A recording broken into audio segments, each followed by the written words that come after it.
People, welcome to Newspaper Breakdown. It is the 9th of the 2nd. There's only going to be 4 stories today because one of them is very long. There are, of course, other news stories. Boris Johnson making £5 million since he's stopped being Prime Minister and stopped doing his work as an MP, of course.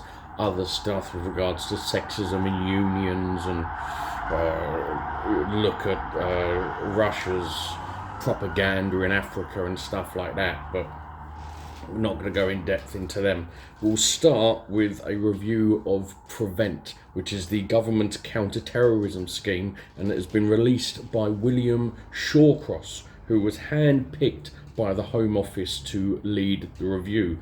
First off, if you're being hand-picked by the Home Office, that's not independent, is it? You can't have, it's not an independent review. So if you see anywhere where they say an independent review, it's wrong.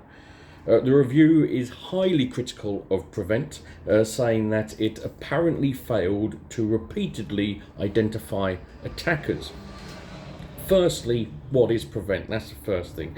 Basically, Prevent places public bodies like schools and police under a legal duty to identify people who may turn into extremism. And to intervene in their lives before it is too late. The issue you have with that bit is, of course, the schools. The schools meant to be a place where children feel safe and comfortable. Oh no, it's not, but that's what it's meant to.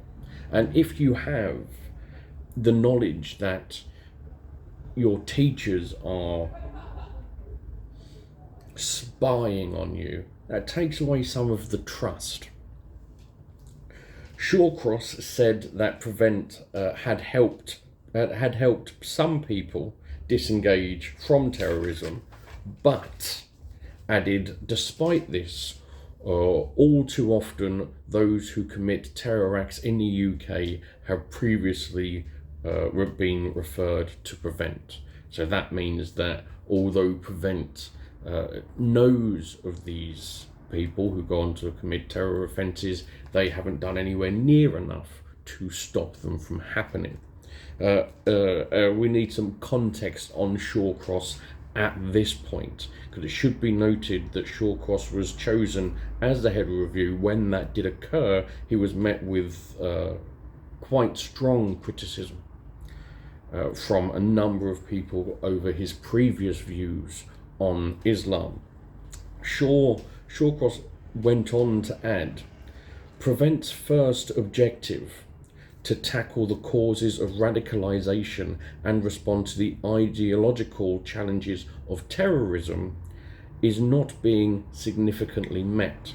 Prevent is not doing enough to counter non-violent Islamist extremism. That's why I put the context there, because it should be noted that a lot of this review was, you need to do more about Islam. Basically, that was it. The review concludes that Prevent's definition of Islamic ideology is too narrow, whilst its definition of extreme right views is too broad. Which it looks like, the review looks like it's attempting to place far-right extremism and Islamic extremism against each other, as though we shouldn't be tackling both of them.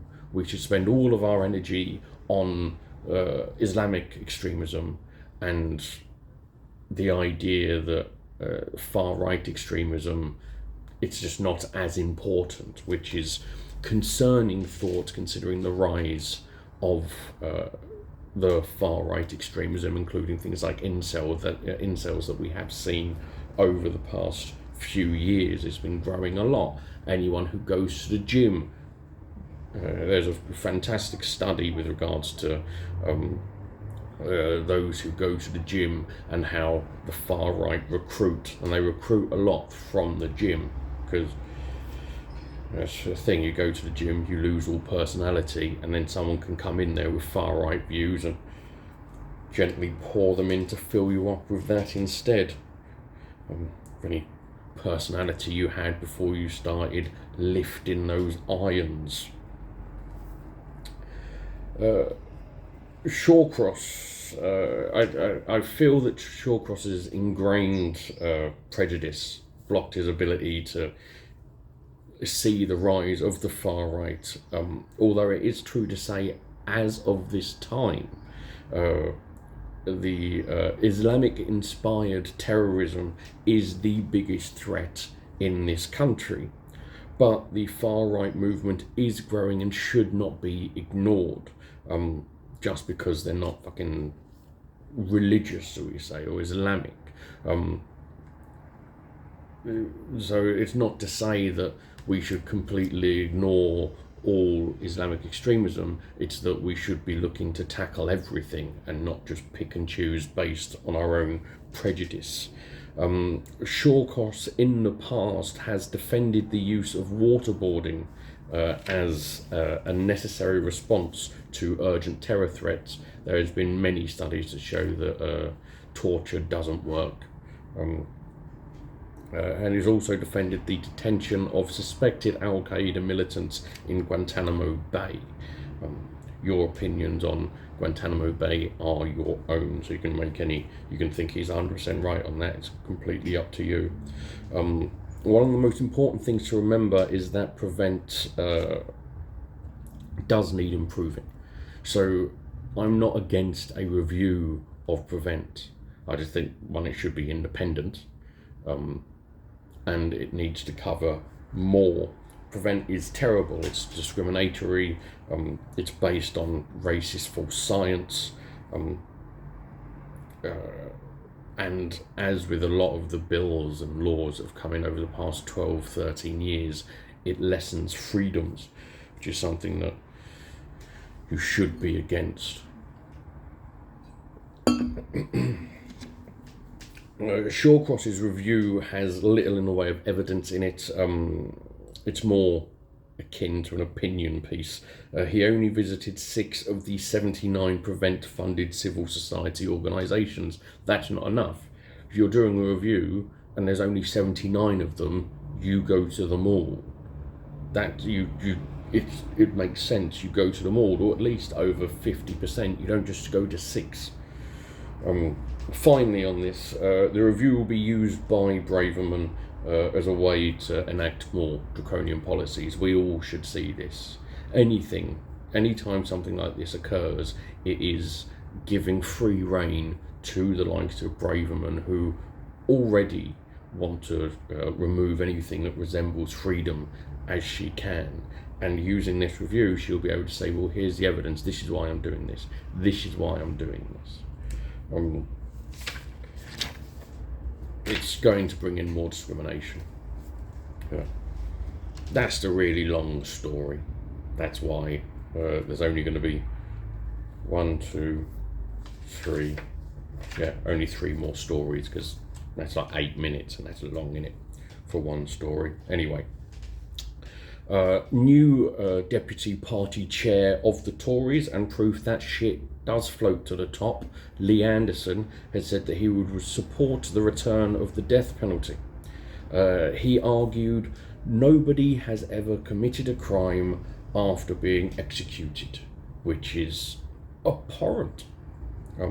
He's only been deputy chair for a day or two, and already has the PM and having to come out and say that these are not the views of him or the party. The main issue, of course, with the death penalty is that not only, and this is my cheeky little opinions, not only is it murder, because that's what it is. If you take someone's life, it's murder. That's what it is. You can claim every justice, every law that you want. You're still taking a life, and not in like wartime. You can't even argue wartime. You're just taking a life, and that's murder. Also, all evidence from across the world with people who have the death penalty, including the US, has shown that in the end you do kill an innocent person. And I do not know, because it's a difficult number to place, but how many guilty people do you kill for one innocent?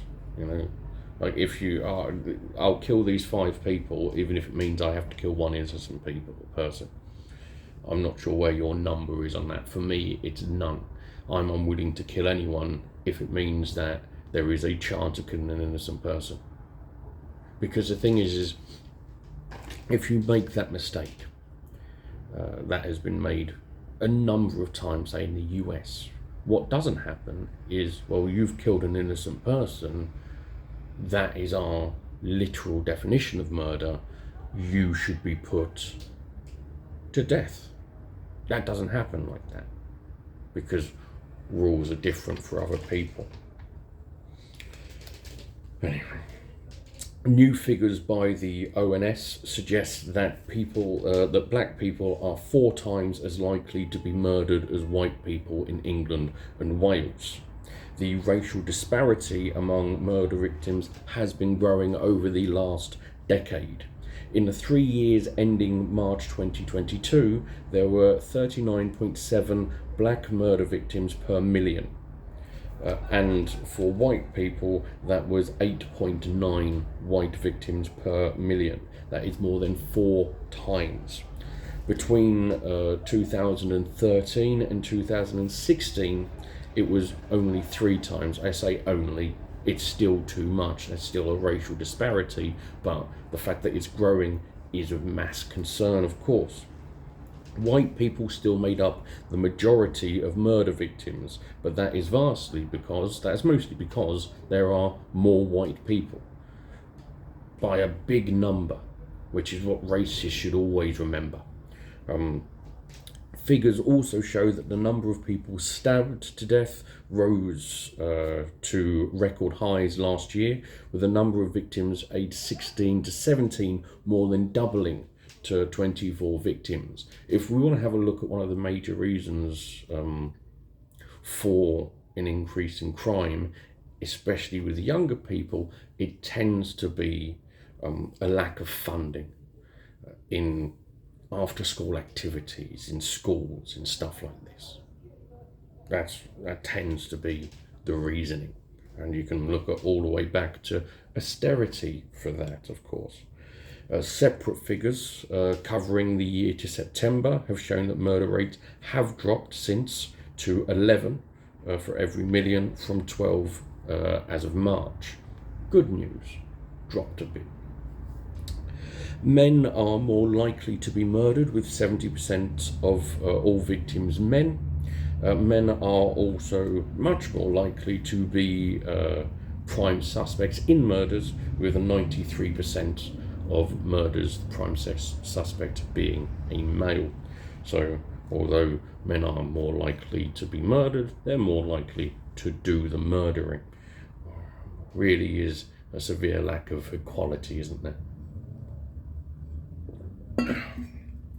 Finally, the 25th of February will see the Nigerian elections seen as pivotal in the progress of democracy in Africa.